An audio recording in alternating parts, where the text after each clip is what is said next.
중세시대 여성은 교회에서 설교할 수 없었습니다.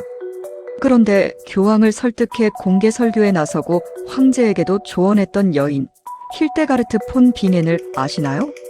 가부장적 질서가 지배하던 시대에 이 여인들이 엄청난 영적 권위를 가질 수 있었던 비밀은 바로 신부 영성에 있었습니다.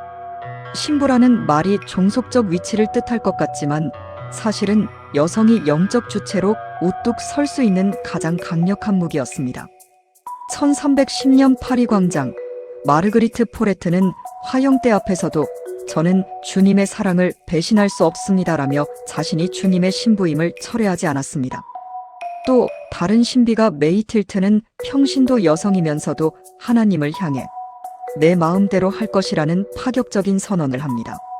이들은 교회의 권위나 성직자의 중재 없이 직접 하나님과 교통하며 죽음보다 강한 사랑의 힘으로 교권주의에 당당히 맞섰습니다.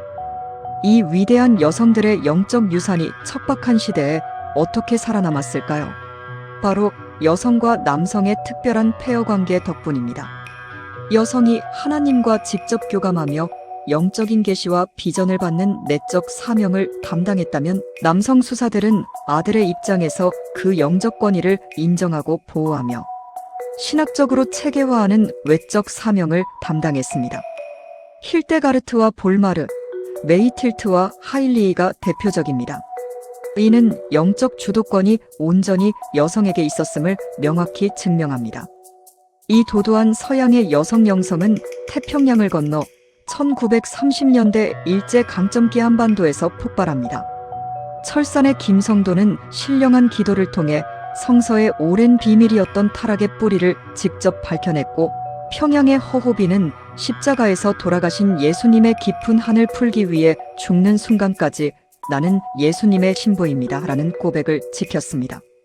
특히 중세 유럽에서 나타난 여성과 남성의 페어 구조가 한국의 신령단체에서도 그대로 재현되었습니다. 이 모든 2000년의 간절한 준비는 결국 1943년 무형의 성령이 육신을 입고 온 독생녀의 강림이라는 섭리적 결실을 맺기 위함이었습니다.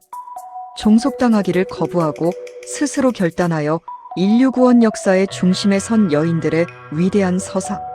2000년 기독교 역사를 신부 영성이라는 전혀 새로운 렌즈로 꿰뚫어보는 역사 교양서 성령의 물결. 카타콤에서 한반도까지 해서 그 숨겨진 진실을 직접 확인해 보시기 바랍니다.